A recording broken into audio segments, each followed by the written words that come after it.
مولاي صل وسلم دائما أبدا على حبيبك خير الخلق كلهم. مولاي صل وسلم دائما أبدا على حبيبك خير الخلق كلهم. الحمد لله وكفى والصلاة والسلام على سيد الرسل وخاتم الأنبياء. أما بعد فأعوذ بالله من الشيطان الرجيم. بسم الله الرحمن الرحيم. ما كان محمد أبا أحد من رجالكم ولكن رسول الله وخاتم النبيين. صدق الله مولانا العظيم. قابل صد احترام سامعین و ناظرین، السلام علیکم ورحمۃ اللہ وبرکاتہ۔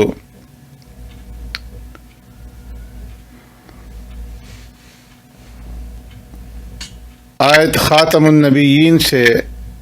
متعلقہ شان نزول اور اس کی تفسیر و تشریح ائمہ لغت اور قرآن کریم پیارے پیغمبر صلی اللہ علیہ وسلم کی احادیث مبارکہ، اقوال صحابہ اکرام رضوان اللہ تعالی اجمعین، تابعین اور ائمہ تفسیر سے آپ حضرات کے سامنے اس سے پہلے میں عرض کر چکا ہوں، جس سے خاتم النبیین کی تفسیر پوری طرح سے واضح ہو چکی ہے اور اس میں کسی قسم کے شک اور شبہ کی گنجائش نہیں ہے۔ لیکن دنیا میں ہمیشہ کچھ لوگ ایسے ہوتے ہیں کہ جو روشن دلائل کے آنے کے باوجود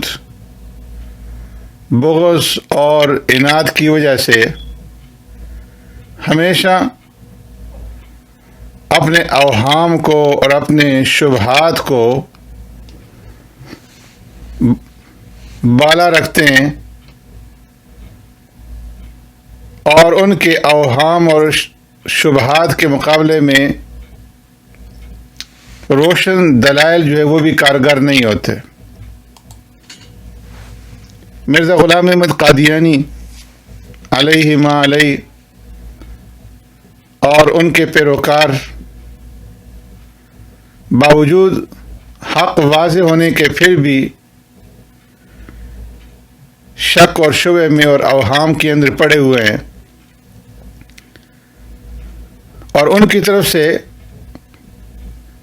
آیت خاتم النبیین سے متعلقہ جو شبہات اور جو اوہام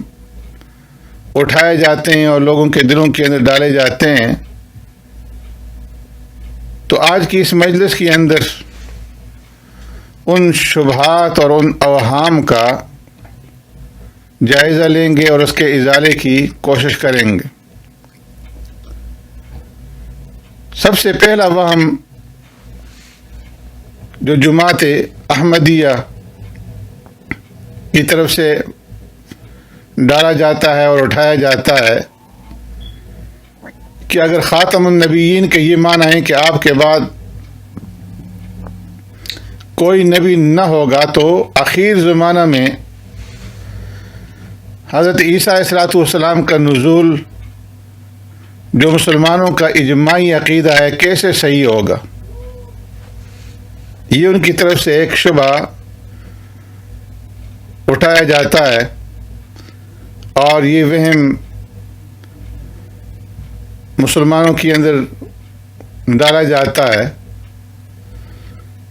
تو اس کا جواب یہ ہے کہ خاتم النبیین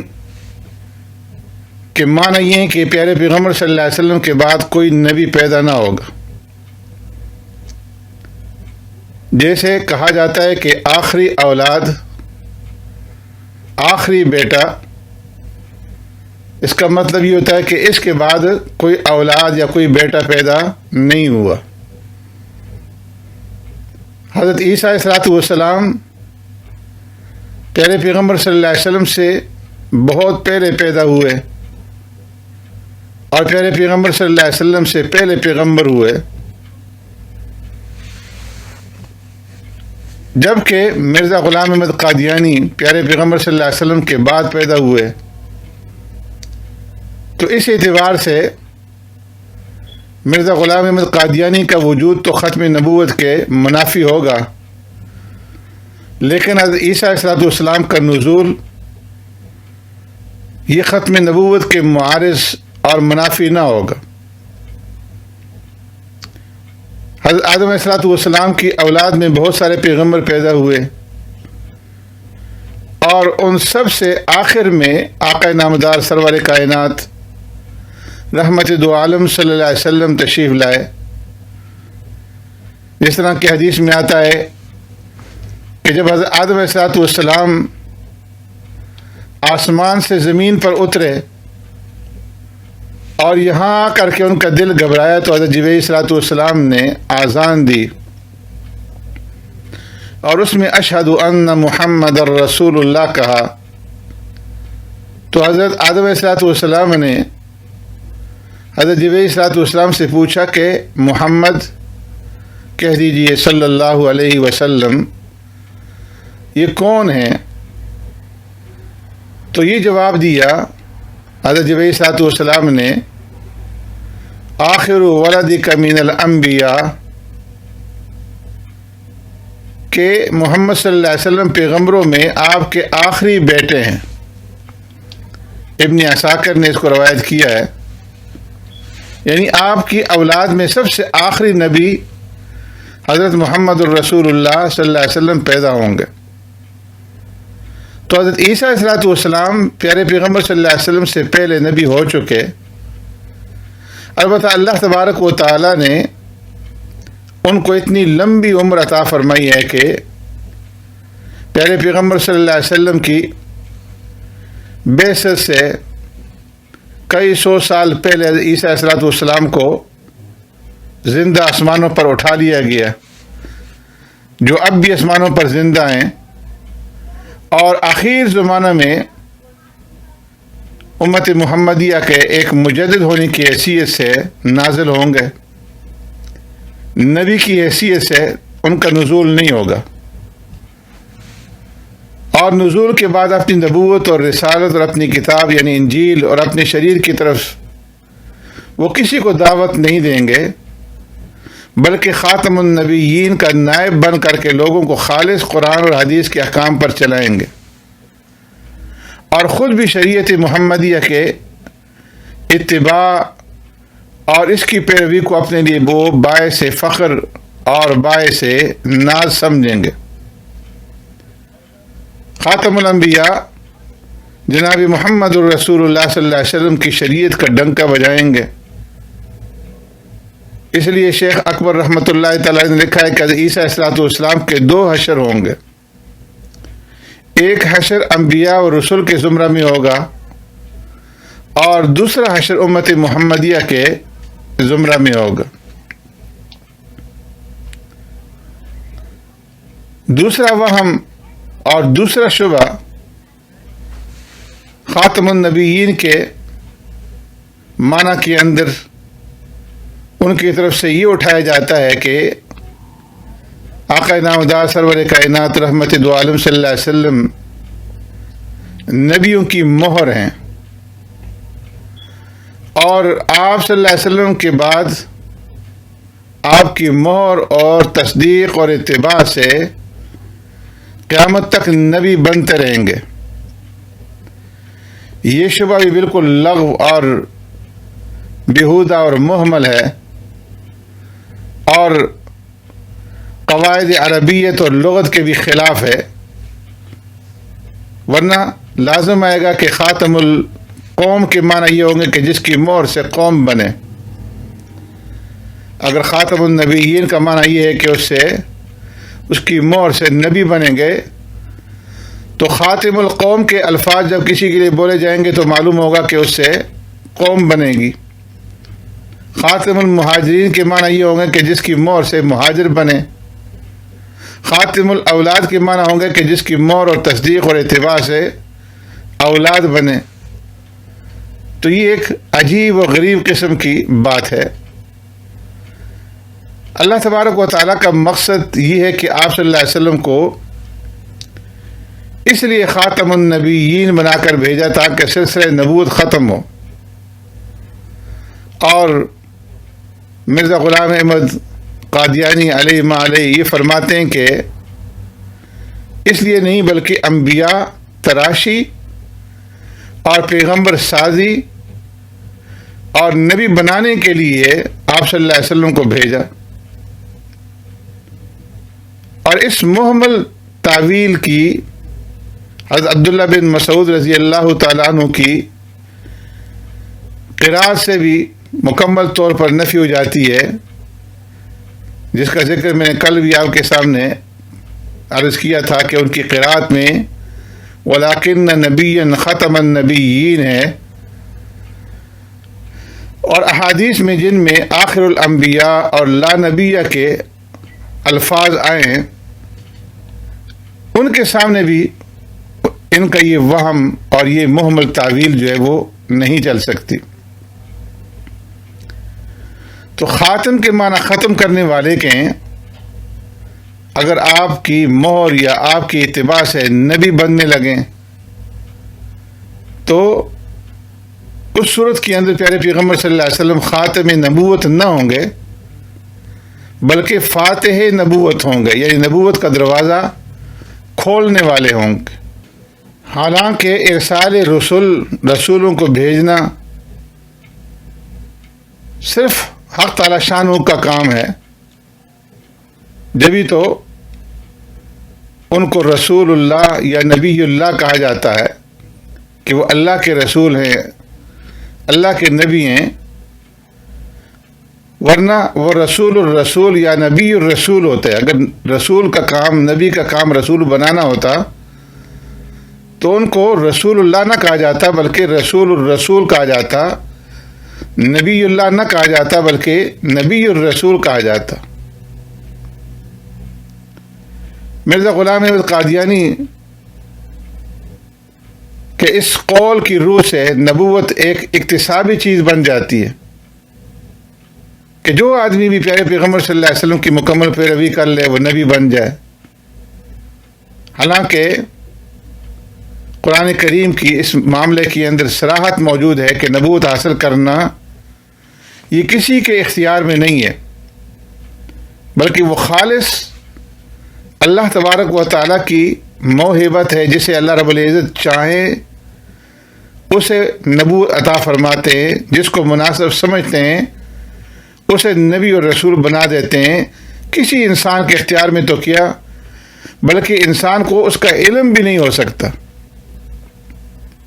قرآن کریم کے اندر اللہ تبارک و تعالیٰ نے اس مضمون کو واضح فرمایا ہے. فرمایا اللہ اعلم حیث یجعل رسالتہ، اللہ تبارک و تعالیٰ ہی جانتے ہیں کہ اپنی رسالت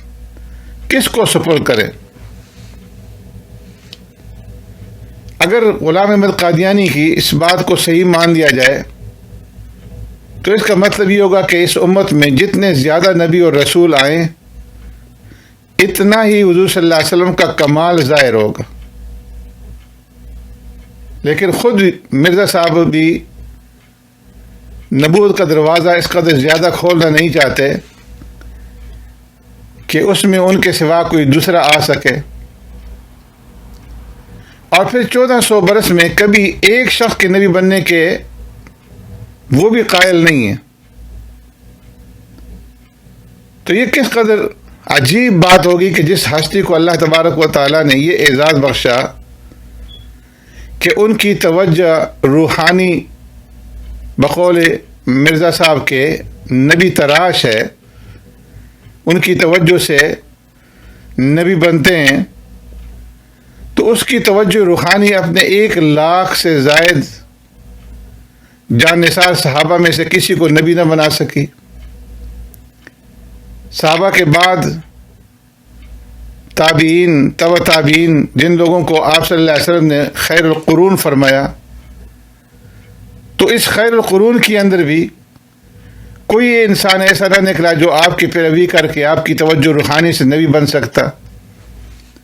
تو 1300 سال کے بعد یہ توجہ روحانی معاذ اللہ مرزا غلام احمد قادیانی کے اوپر پڑی۔ 1300 برس تک تو اس توجہ روحانی سے معاذ اللہ کوئی کام نہ ہو سکا، اور 14ویں صدی میں مرزا صاحب نے جنم لیا، مرزا صاحب پیدا ہو گئے، اور اس توجہ روحانی کے ثمرہ سے وہ نبی بن گئے۔ تو معاذ اللہ یہ قرآن کی تحریف کے ساتھ ساتھ پیارے پیغمبر صلی اللہ علیہ وسلم کی بہت بڑی توہین ہے۔ تیسرا جو ان کا وہم ہے وہ یہ کہ مرزا صاحب ضمیمہ حقیقت الوحی صفحہ نمبر 226 پر لکھتے ہیں کہ میں ذلی طور پر محمد ہوں، پس اس طور سے خاتم النبیین کی مہر نہیں ٹوٹی۔ اسی طرح وہ ایک غلطی کا ازالہ اپنے اشتہار کے اندر لکھتے ہیں کہ اگر کوئی شخص اس خاتم النبیین میں ایسا گم ہو کہ بباعث نہایت اتحاد اور نفی غیریت کے اسی کا نام پا لیا ہو اور صاف آئینہ کی طرح محمدی چہرے کا انعکاس ہو گیا ہو، تو وہ بغیر مہر توڑنے کے نبی کہلائے گا، کیونکہ وہ محمد ہے گو ذلی طور پر۔ پس باوجود اس شخص کے دعوی نبوت کے جس کا نام ذلی طور پر محمد اور احمد رکھا گیا ہے، پھر بھی سیدنا محمد صلی اللہ علیہ وسلم ہی رہا۔ یہ محمد ثانی اسی محمد صلی اللہ علیہ وسلم کی تصویر اور اسی کا نام ہے۔ یہ اللہ اور اس کے رسول صلی اللہ علیہ وسلم کے ساتھ انتہائی درجے کا استہزاء اور تمسخر ہے کہ مال بھی چوری ہو گیا اور مہر بھی نہیں ٹوٹی۔ اللہ تبارک و تعالیٰ نے نبوت پر مہر لگائی، مگر مرزا صاحب نے نبوت کو اس طرح ہوشیاری سے چرایا کہ چوری بھی کر لی، اور خدا کی لگائی ہوئی مہر وہ بھی اسی طرح رہی۔ کیا یہ اللہ تبارک و تعالیٰ کے ساتھ تمسخر نہیں؟ جو شخص بادشاہ کے ساتھ اتحاد کا دعویٰ کرے اور بادشاہ کا لقب اپنے لیے ثابت کرے، بلا شبہ وہ شخص باغی اور گردن مارنے کے قابل ہے۔ اسی طرح حضرات انبیاء علیہ الصلوۃ والسلام اگرچہ نور نبوت کے اعتبار سے سب متحد ہیں، جس طرح کہ اللہ نے فرمایا لا نفرق بین احد من رسلی، لیکن شخصیت کے اعتبار سے بلا شبہ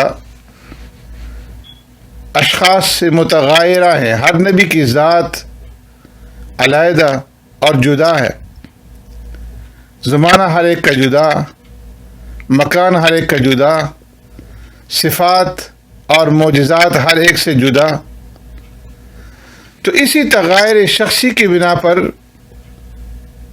آقا نامدار سرور کائنات رحمت دو عالم صلی اللہ علیہ وسلم کو خاتم النبیین کہا گیا، تاکہ معلوم ہو جائے کہ ختم نبوت کا دار و مدار روحانی اتحاد پر نہیں بلکہ شخصی تغیر پر ہے، اور یہ واضح ہو جائے کہ اجرائے نبوت اور دعوی پیغمبری کے لیے محبانہ اتحاد کا دعویٰ ذرہ برابر مفید نہیں۔ کون نہیں جانتا کہ حضرت موسیٰ علیہ السلام اور حضرت ہارون علیہ السلام میں اتحاد نہیں تھا، لیکن اس کے باوجود کہ ان کے اندر کمال اتحاد، محبت اور کمال اخوت اور صداقت کے، موسیٰ علیہ السلام اپنے مقام پر تھے اور ہارون علیہ السلام اپنے مقام پر۔ پھر اسی طرح اگر مرزا غلام احمد قادیانی کی اس بات کو صحیح مان لیا جائے کہ اگر کوئی شخص آقا نامدار سرور کائنات رحمت دو عالم صلی اللہ علیہ وسلم کی کامل اتباع کرے تو وہ اس کامل اتباع سے ذلی یا بروزی طور پر عین محمد صلی اللہ علیہ وسلم بن جاتا ہے۔ اگر ان کی بات صحیح ہے تو ہم پھر پوچھتے ہیں کہ ابتدائے اسلام سے مرزا صاحب کی پیدائش تک کیا کسی اور کو بھی یہ کامل اتباع نصیب ہوا یا نہیں؟ صدیق اکبر رضی اللہ تعالیٰ عنہ، سیدنا فاروق اعظم رضی اللہ تعالیٰ عنہ، سیدنا عثمان غنی رضی اللہ تعالیٰ عنہ، سیدنا علی مرتضیٰ رضی اللہ تعالیٰ عنہ، جو خیر الخلائق بعد الانبیاء کے مصداق ہیں، اور حدیث میں پیارے پیغمبر صلی اللہ علیہ وسلم نے ارشاد فرمایا لو کان بعدی نبی لکان عمر، کہ اگر میرے بعد کوئی نبی ہوتا تو وہ عمر ہوتے۔ کیا یہ حضرات بھی اپنی عمر کی جان نثارانہ خدمات اور انتہائی پیروی کے باوجود ذلی طور پر محمد مصطفیٰ صلی اللہ علیہ وسلم بن گئے تھے یا نہیں؟ ان کے علاوہ وہ صحابہ جنہوں نے اپنے جسموں کو پیارے پیغمبر صلی اللہ علیہ وسلم کے لیے دشمن کے سامنے ڈھال بنا کر کے پیش کیا اور دشمن کی طرف سے آنے والے تیروں کو اپنے بدنوں کے اوپر لے کر کے اپنے بدنوں کو چھلنی کیا، لہولہان کیا، جو پیارے پیغمبر صلی اللہ علیہ وسلم کے ادنا اشارے کے اوپر ساری دنیا کو چھوڑنے کے لیے تیار تھے، جنہوں نے پیارے پیغمبر صلی اللہ علیہ وسلم کی محبت اور پیروی کے لیے اپنے ماں باپ، اپنے بہن بھائیوں، اپنے رشتہ داروں اور اپنے برادریوں سے قتال کیا، جہاد کیا، لڑائیاں کی، اور پیارے پیغمبر صلی اللہ علیہ وسلم کی ایک ایک سنت کے اوپر جان دی۔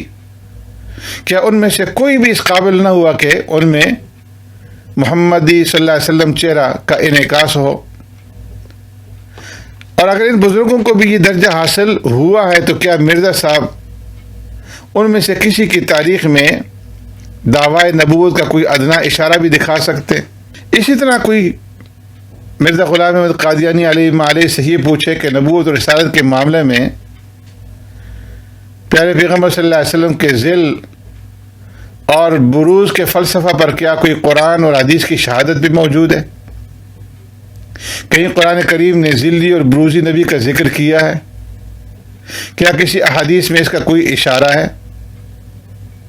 اگر ایسا نہیں ہے تو پھر اسلام کا دعویٰ رکھتے ہوئے اسلام کے بنیادی عقیدہ رسالت میں اس ہندوانہ عقیدہ کو ٹھونسنا یہ کون سی دینی روایت یا عقل اور شریعت ہے؟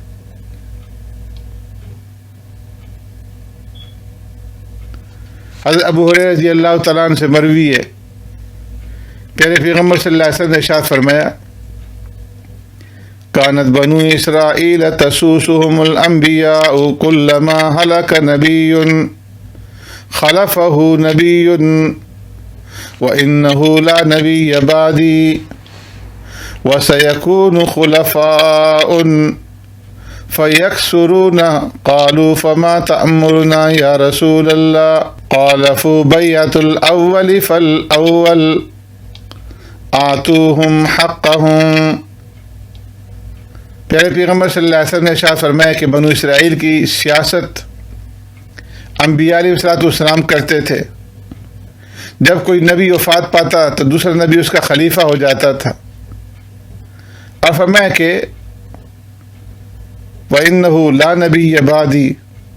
میرے بعد کوئی نبی نہیں، البتہ میرے بعد خلفاء ہوں گے اور بڑی تعداد کے اندر ہوں گے۔ صحابہ نے عرض کیا کہ خلفاء کے بارے میں آپ صلی اللہ علیہ وسلم کا کیا ارشاد ہے؟ تو پیارے پیغمبر صلی اللہ علیہ وسلم فرمایا کہ یکے بعد دیگرے ان کی بیعت کا حق ادا کرو۔ پیارے پیغمبر صلی اللہ علیہ وسلم کے اس ارشاد میں غور کریں کہ کس طرح اول تو نبوت کے بالکلی یا انقطاع اور اختتام کی خبر دی کہ میرے بعد کوئی نبی نہیں ہوگا،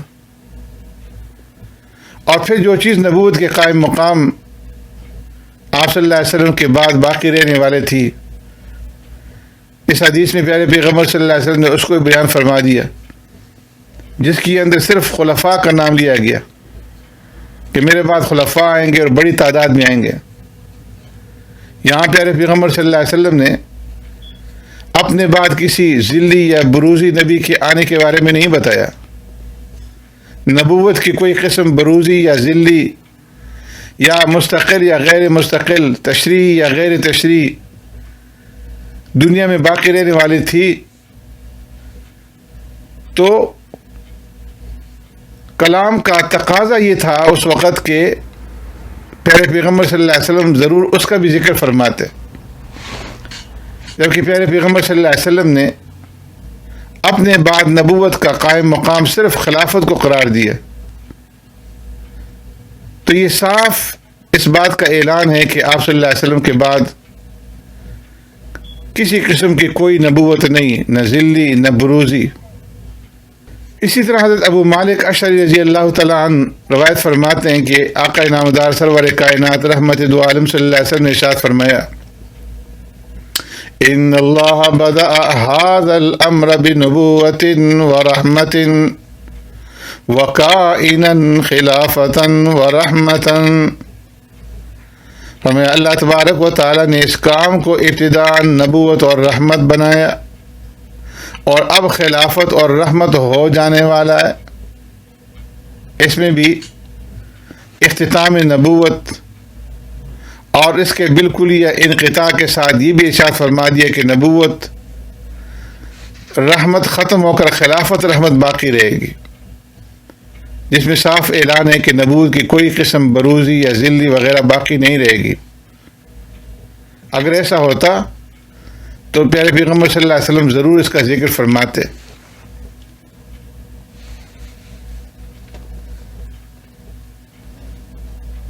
تو ان پیارے پیغمبر صلی اللہ علیہ وسلم کے ارشادات کے اندر غور کیا جائے تو ہر شخص اس پر یقین کرے گا کہ پیارے پیغمبر صلی اللہ علیہ وسلم کے بعد کسی قسم کا کوئی نبی بروزی ذلی وغیرہ نہیں ہو سکتا۔ کسی بھی ادنا درجے کے مسلمان کو اس کے اندر شک و شبہ نہیں ہو سکتا کہ پیارے پیغمبر صلی اللہ علیہ وسلم جو اپنی امت پر سب سے زیادہ شفیق اور مہربان ہے، آپ صلی اللہ علیہ وسلم کو دنیا کی تمام چیزوں میں اس سے زیادہ کوئی چیز محبوب نہیں کہ آپ صلی اللہ علیہ وسلم کی امت کے ایک آدمی کو ہدایت مل جائے، اور اسی طرح اس سے زیادہ کوئی چیز آپ صلی اللہ علیہ وسلم کو رنج اور تکلیف پہنچانے والی نہیں کہ لوگ آپ صلی اللہ علیہ وسلم کی ہدایت کو قبول نہ کریں۔ آپ صلی اللہ علیہ وسلم کے اندر جو شفقت ہے، جو رحمت ہے، جو مہربانی ہے، خود اللہ تبارک و تعالی اس رحمت اور اس شفقت کا ذکر قرآن کریم کے اندر فرماتے ہیں، ہمیں عزیز علیہ ما عنتم حریص علیکم بالمؤمنین رؤوف الرحیم، کہ سخت گراں ہے رسول اللہ صلی اللہ علیہ وسلم پر تمہاری تکلیف، وہ تمہاری ہدایت پر حریص ہیں اور مسلمانوں پر بڑے شفیق اور مہربان ہیں۔ ایک مقام پر اللہ تبارک و تعالیٰ پیارے پیغمبر صلی اللہ علیہ وسلم کی دعوت اور آپ صلی اللہ علیہ وسلم کی تبلیغ کی کوششوں کا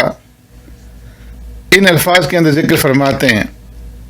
لعلک باخع نفسک علی آثارہم ان لم یکونوا مؤمنین، کہ محبوب صلی اللہ علیہ وسلم شاید آپ اپنی جان ان کے پیچھے ہلکان کریں گے اگر وہ ایمان نہ لائیں۔ پھر پیارے پیغمبر صلی اللہ علیہ وسلم کی مخلوق کی ہدایت کے لیے سخت ترین جفاکشی اور لوگوں کی طرف سے سخت تکلیف پہنچانے کے اوپر صبر اور تحمل، کفار کی جانب سے پتھروں کی بارش کے جواب میں ان کے لیے ہدایت کی دعا، اللہم اہد قومی فإنہم لا یعلمون، اے اللہ میری قوم کو ہدایت کر اس لیے کہ وہ جانتے نہیں۔ آپ صلی اللہ علیہ وسلم کا یہ ارشاد آپ صلی اللہ علیہ وسلم کی بے انتہا شفقت کی اور رحمت کی خبر دے رہا ہے، جو پیارے پیغمبر صلی اللہ علیہ وسلم کو اللہ کی مخلوق کے ساتھ تھی۔ اسی وجہ سے پیارے پیغمبر صلی اللہ علیہ وسلم نے اپنی امت کو ایسی سیدھی اور صاف اور روشن شاہراہ کے اوپر چھوڑا ہے کہ قیامت تک اس پر چلنے والے کے لیے کوئی خطرہ نہیں۔ فرمایا کہ لیلھا و نہارھا سواء، کہ بالکل اس کی رات اور دن جو ہے وہ برابر ہے۔ آپ صلی اللہ علیہ وسلم کے بعد قیامت تک جس قدر فتنے پیدا ہونے والے تھے، پیارے پیغمبر صلی اللہ علیہ وسلم نے ان فتنوں کے بارے میں خبردار کیا اپنی امت کو، اور ان فتنوں سے بچنے اور محفوظ رہنے کی تدبیریں بھی پیارے پیغمبر صلی اللہ علیہ وسلم نے امت کے لیے بیان فرمائی۔ تو اسی طرح آپ صلی اللہ علیہ وسلم نے امت میں جس قدر قابل اتباع اور قابل تقلید انسان پیدا ہونے والے تھے، ان کے بارے میں بھی ایک ایک کر کے امت کو مطلع فرمایا اور ان کی اقتداء کا حکم دیا۔ تو کوئی خیر باقی نہیں کہ جس کی تحصیل کے لیے پیارے پیغمبر صلی اللہ علیہ وسلم نے امت کو ترغیب نہ کی ہو، اور کوئی شر ایسا نہیں ہے کہ جس کے بارے میں پیارے پیغمبر صلی اللہ علیہ وسلم نے امت کو ڈرایا نہ اور اس سے بچنے کی تاکید نہ فرمائی ہو۔ پیارے پیغمبر صلی اللہ علیہ وسلم نے اپنی امت کو اپنے بعد حضرات شیخین سیدنا صدیق اکبر رضی اللہ تعالیٰ عنہ اور سیدنا فاروق اعظم رضی اللہ تعالیٰ عنہ کی اقتداء کا حکم دیا، اور فرمایا اقتدوا بالذین من بعد ابی بکر و عمر، کہ میرے بعد ان دو شخصیتوں کا اقتداء کرنا جو میرے بعد خلیفہ ہوں گے، یعنی ابو بکر صدیق رضی اللہ تعالیٰ عنہ اور عمر فاروق رضی اللہ تعالیٰ عنہ۔ اسی طرح پیارے پیغمبر صلی اللہ علیہ وسلم نے ارشاد فرمایا علیکم بسنتی وسنت الخلفاء الراشدین المہدیین، کہ تم میری سنت کو لازم پکڑنا اور میرے ہدایت یافتہ خلفاء الراشدین کی سنت کو۔ اسی طرح آپ صلی اللہ علیہ وسلم نے ارشاد فرمایا انی ترکت فیکم ما ان اخذتم به لن تضلوا کتاب اللہ و اطرتی، کہ لوگوں میں تمہارے لیے ایسی دو چیزیں چھوڑتا ہوں کہ اگر تم نے ان کے اتباع کو لازم پکڑا تو کبھی گمراہ نہ ہوگے۔ ایک اللہ کی کتاب اور دوسری میری عطرت اور اہل بیت۔ اسی طرح پیارے پیغمبر صلی اللہ علیہ وسلم نے اپنی امت کو یہ بھی اطلاع دی کہ ہر 100 سال کے بعد ایک مجدد پیدا ہوگا جو امت کی عملی خرابیوں کی اصلاح کر کے ان کو آقا نامدار سرور کائنات رحمت دو عالم صلی اللہ علیہ وسلم کی ٹھیک سنت پر قائم کرے گا، اور پیارے پیغمبر صلی اللہ علیہ وسلم کی مردہ سنتوں کو زندہ کرے گا۔ اور آپ صلی اللہ علیہ وسلم نے ارشاد فرمایا کہ آخر زمانے میں حضرت عیسیٰ بن مریم علیہ السلام آسمان سے نازل ہوں گے اور اس امت کے لیے امام ہو کر ان کی عملی خرابیوں کی اصلاح فرمائیں گے۔ تو پیارے پیغمبر صلی اللہ علیہ وسلم نے اپنے بعد ہونے والے خلفاء کی اطاعت کے بارے میں حکم فرمایا، اور یہاں تک تاکید کی، فرمایا اوصیکم بتقوی اللہ والسمع والطاعہ ولو امر علیکم عبد حبشی مجدع الاطراف،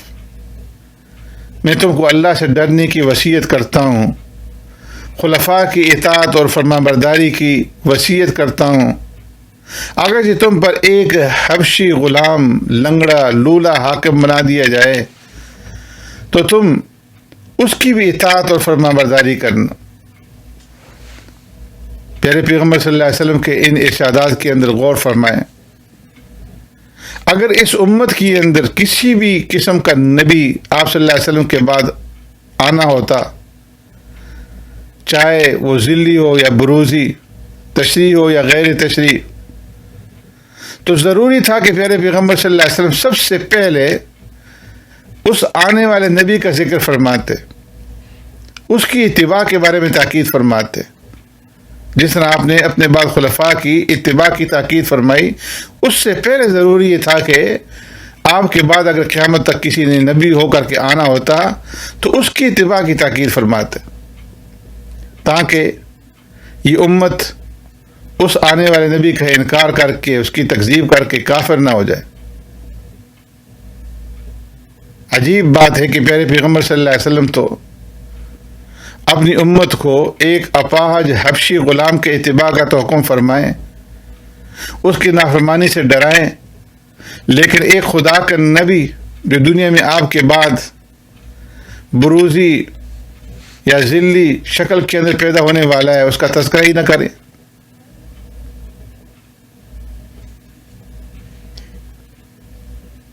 خلیفہ کی اطاعت سے باہر ہونا،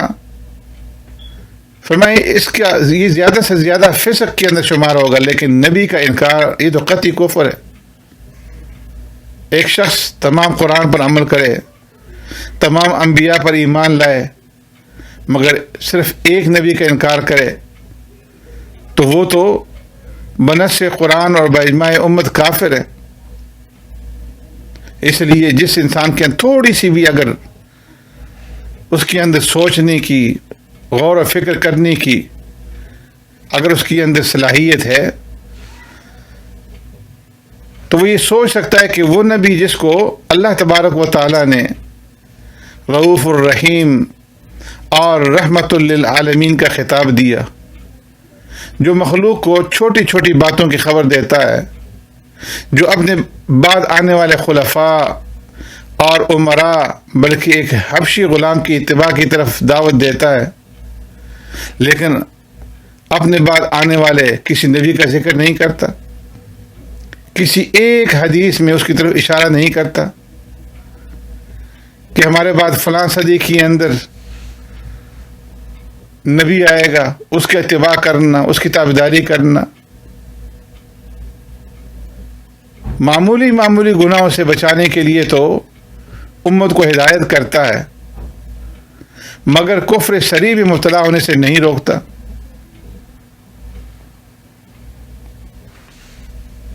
اگر مرزا غلام احمد قادیانی علیہ کی اس بات کو مان لیا جائے تو پھر تو یہ کہنا پڑے گا کہ الیاذ باللہ الیاذ باللہ الیاذ باللہ، آقا نامدار سرور کائنات رحمت دو عالم صلی اللہ علیہ وسلم نے رسالت میں خیانت اور امت کی خیرخواہی میں کوتاہی کی ہے کہ ان کو چھوٹی چھوٹی باتوں میں لگا کر اہم کام سے غافل کر دیا، الیاذ باللہ۔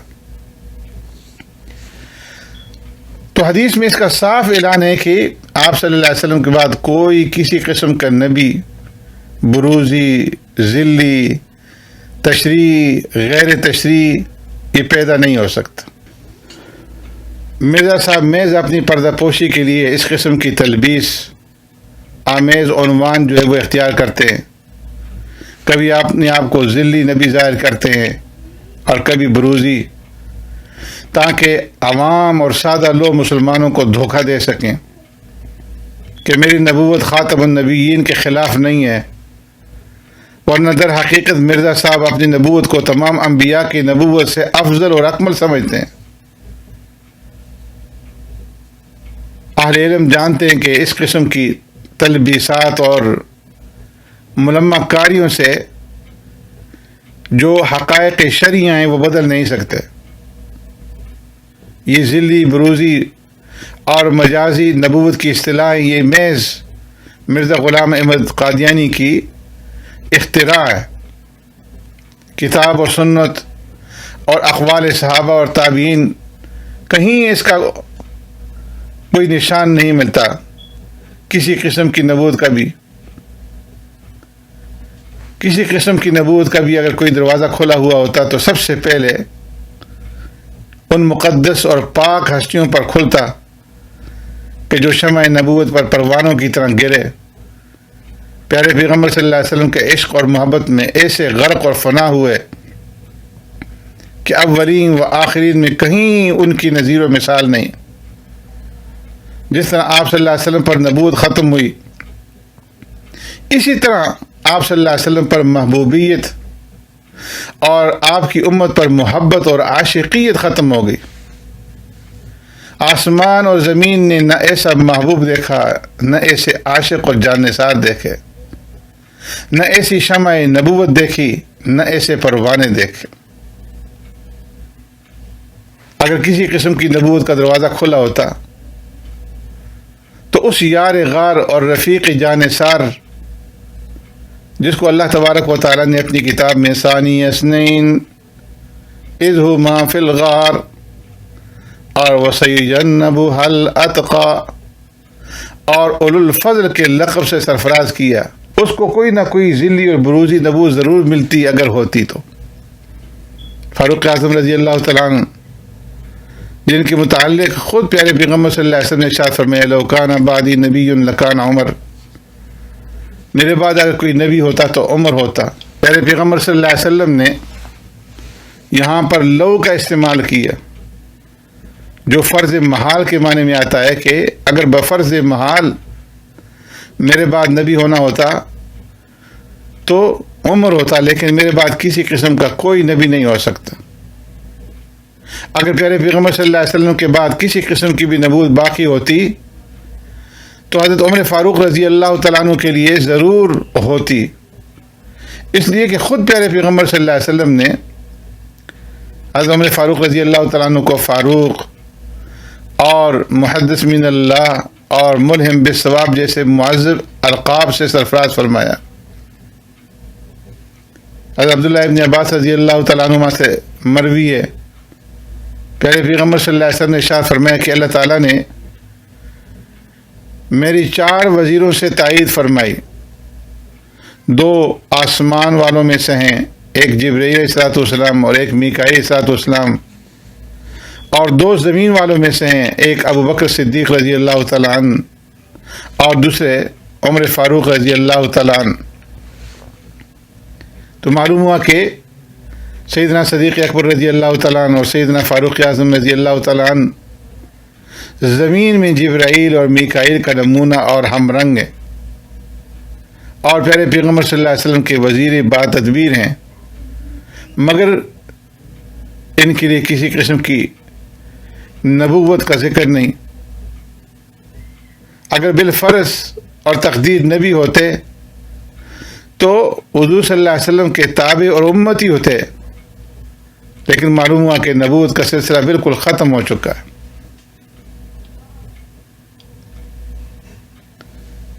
اس روایت میں آتا ہے کہ پیارے پیغمبر صلی اللہ علیہ وسلم جب تبوک تشریف لے جانے لگے تو حضرت علی کرم اللہ وجہہ کو اہل بیت کی نگرانی کے لیے چھوڑا، تو حضرت علی کرم اللہ وجہہ رنجیدہ ہو کر عرض کرنے لگے یا رسول اللہ،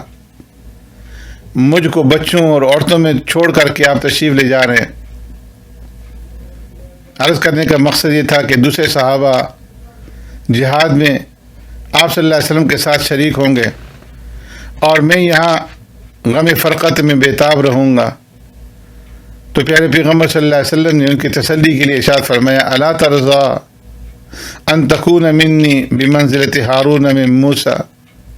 الا انه ليس نبي بعدي۔ اے علی، کیا تو اس بات پر راضی نہیں کہ تجھ کو مجھ سے وہ نسبت ہو جو ہارون کو موسیٰ علیہ السلام سے تھی، لیکن انہ لیس نبی بعدی، میرے بعد کوئی نبی نہیں۔ پیارے پیغمبر صلی اللہ علیہ وسلم نے یہاں پر ذکر فرما دیا کہ حضرت ہارون علیہ السلام مستقل نبی نہ تھے بلکہ حضرت موسیٰ علیہ السلام کے وزیر اور تابع تھے، اور تورات اور شریعت موسویہ کے متبع تھے، مطلقاً نبوت میں دونوں شریک تھے۔ تو خلاصہ یہ کہ حضرت ہارون علیہ السلام کو 2 چیزیں حاصل تھیں، ایک تو موسیٰ علیہ السلام کے ساتھ شرکت فی النبوت اور دوسری وزارت اور نیابت۔ تو پیارے پیغمبر صلی اللہ علیہ وسلم نے غزوہ تبوک جاتے وقت حضرت علی کرم اللہ وجہہ سے فرمایا کہ تو میرے جانے کے بعد میرا قائم مقام ہے، جس طرح کہ ہارون علیہ السلام موسیٰ علیہ السلام کے قائم مقام تھے جب موسیٰ علیہ السلام کوہ طور جا رہے تھے۔ لیکن ساتھ ہی غلط فہمی کا ازالہ کرنے کے لیے پیارے پیغمبر صلی اللہ علیہ وسلم نے فوراً ارشاد فرما دیا الا انہ لیس بعدی نبی، یعنی تم میرے نائب اور قائم مقام ہو گئے لیکن نبی نہ ہو گئے۔ تم کو حضرت ہارون علیہ السلام سے صرف قائم مقامی اور نیابت میں مشابہت ہے، نبوت میں مشابہت نہیں، اس لیے کہ میرے بعد کوئی نبی نہیں ہو سکتا۔